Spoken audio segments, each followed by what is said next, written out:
please, just for this session, so that our speakers will feel a sense of warmth.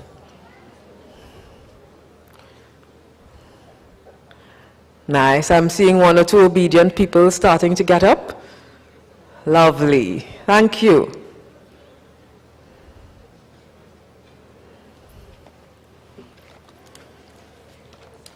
Well, when I was sitting at the back table, I joked that I would need my glasses, and I was hoping I wouldn't forget them, but that's exactly what I did.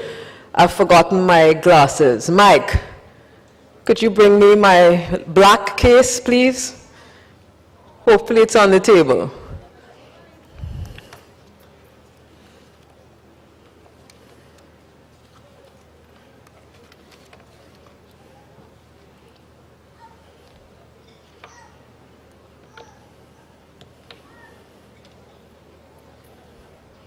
That's not Mike. Sure.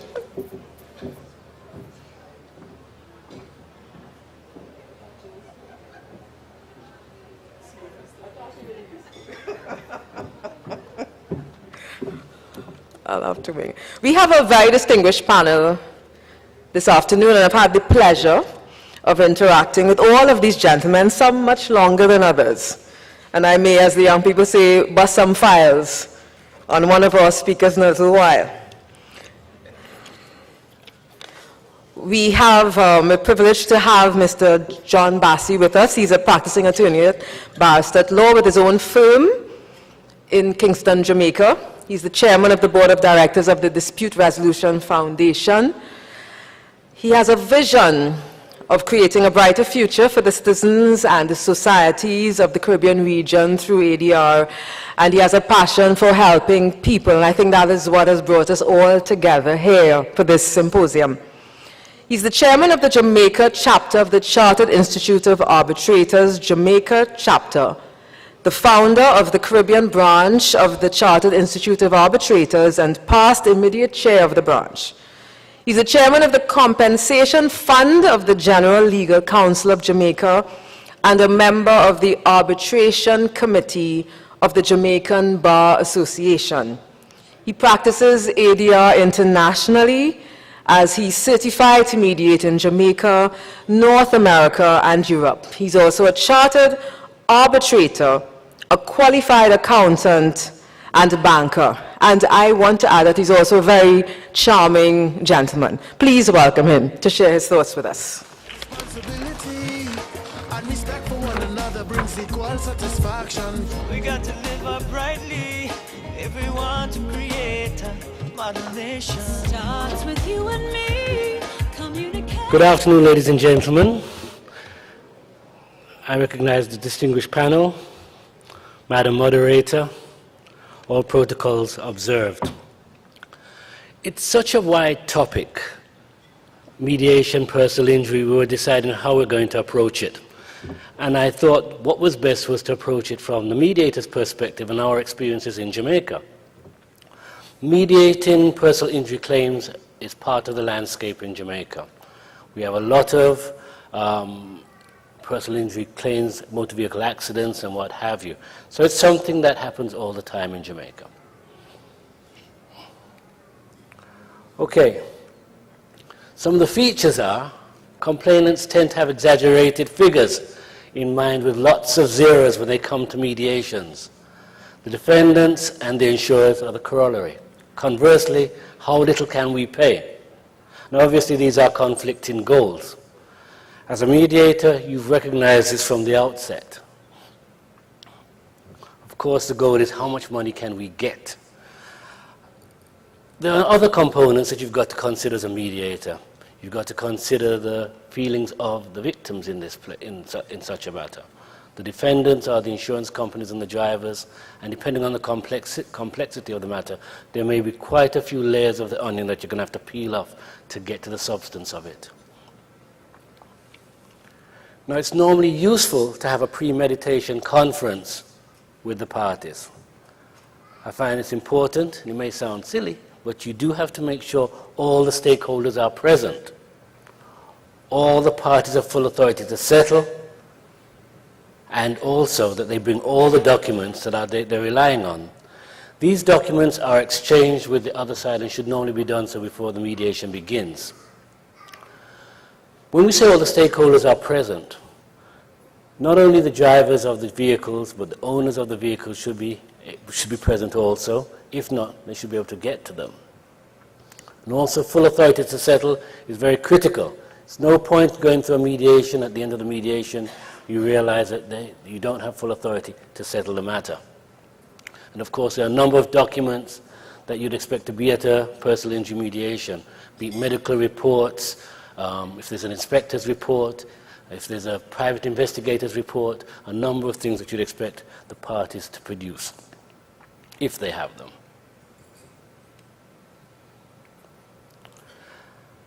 Sometimes you'll find that the corporate entities and authorities will need at least a few days to have their superiors or the directors to agree to a settlement. So it should be understood from the outset that if we do arrive at a settlement, we will need X number of days to find out whether we can get it approved at the board level. Usually people are taken on their honor, and I've done a number of these mediations, hundreds of them basically, and I've never had anybody acting disingenuously. So we're on the honor system at times. Now there are a number of facts that relate to the personal injury mediations.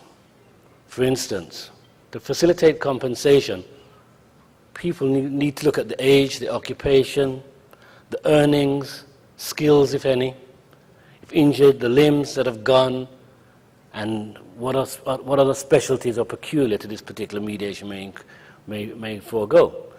You see, when it comes to compensation, you're going to look at similar cases, like cases, as like as you can possibly get to them, as close as you can possibly get to them, and these are the actual areas that you're going to look at to see the similarities.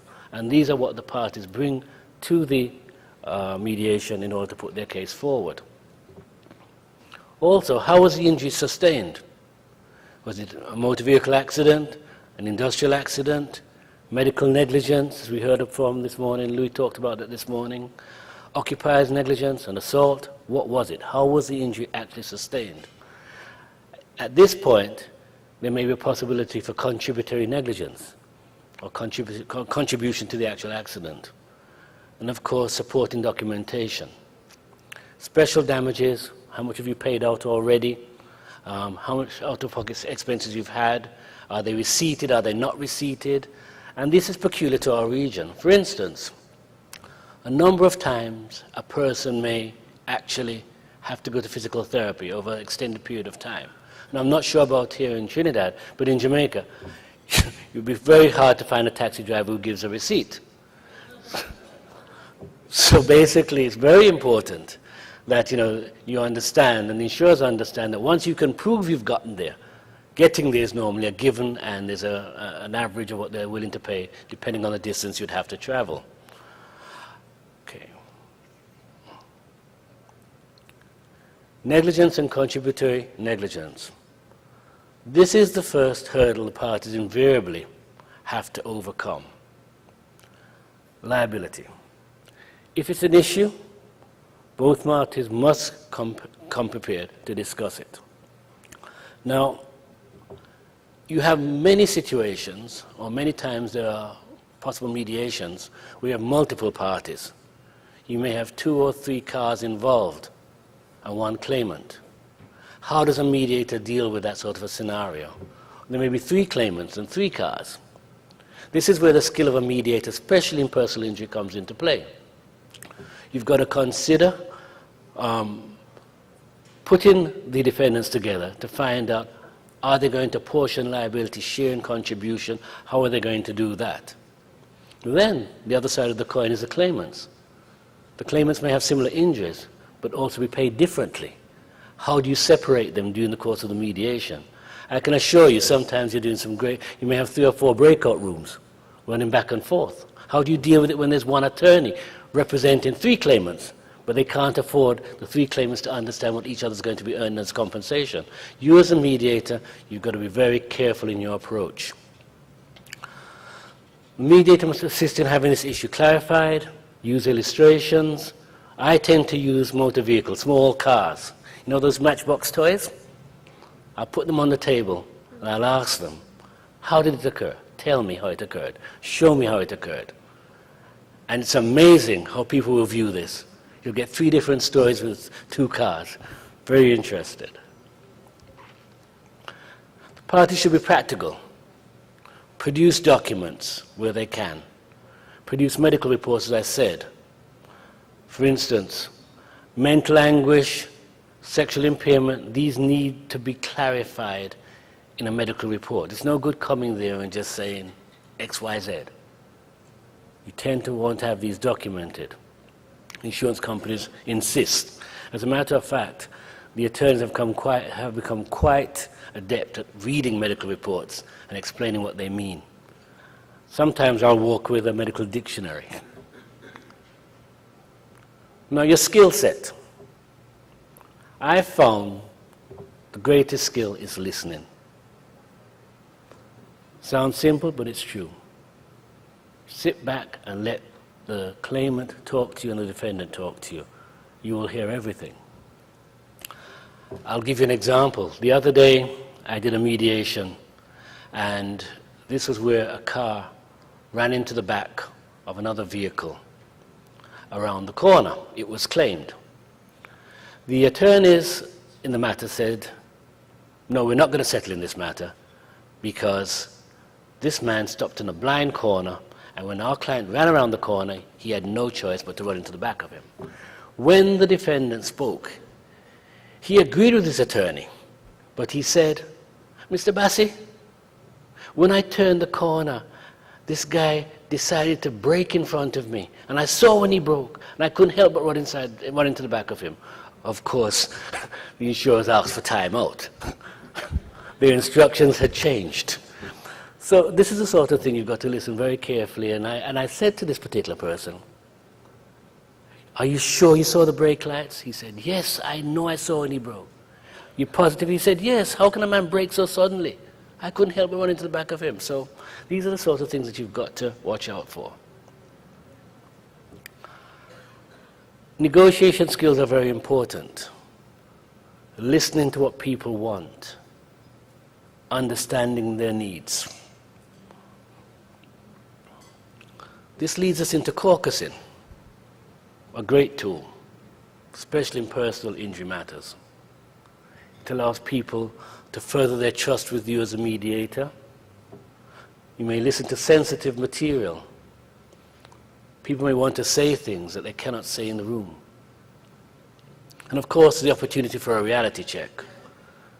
You know, I've been in many mediations where the claimant has said, I'm not leaving here with less than $4 million. I don't care what you say. And you know, you have to ask, well, how did you come by that figure? You know, you don't have to cast blame, but maybe the attorney should have prepared them to understand the process. And we speak with them and we allow them to understand that it's not a figure we pull out of the air, whilst at the same time recognizing his or her pain or situation. And of course, we discuss BATNA, best alternatives to a negotiated agreement. One of the things that I do quite regularly in a caucus, just to allow people to start thinking along the line, I say, well, I know you're asking for this, but what is the figure that you have in your mind that under no circumstances will you accept a penny less? Think about it. And of course, you say the same thing to the other side. And you start allowing people to get into that mode of being a little bit more flexible than what they came in and how they were. Of course, you have the situation that cannot be resolved in mediation, but you encourage the parties to continue talking, no matter what, as they move towards a trial date or go back to case management. Very important. Remain neutral. Remain neutral. I'll say that again. Eve, when you caucus with parties, it's very important you don't appear to be partial. Sometimes you can't help it. You may spend 10, 15 minutes with one party and 2 minutes with the other. I try to give them equal time to the best of my ability. But it's very important you try to remain neutral and you appear to remain neutral. Do not evaluate. Be courteous. And separate the people from the problem. This is a people-orientated industry. You're human. You're not going to like everybody, but you're not there to be liked. Well, you're not there to like people. You're there to try and resolve the issues. So it's very important you separate their problems and work on the problem at hand. People cry and get emotional, especially if somebody has to recall the limb they lost when an electrical pole, high-tension wire fell on their hand. You know, and things like that. They cry, they get emotional. You've got to allow for that to come out. Avoid emotive language and keep them in the bargaining zone. This requires all the use of your negotiation skills. We're not always successful, so why do mediations fail? We are missing elements, insufficient information, and the lack of authority to settle. Parties sometimes are not allowed to argue or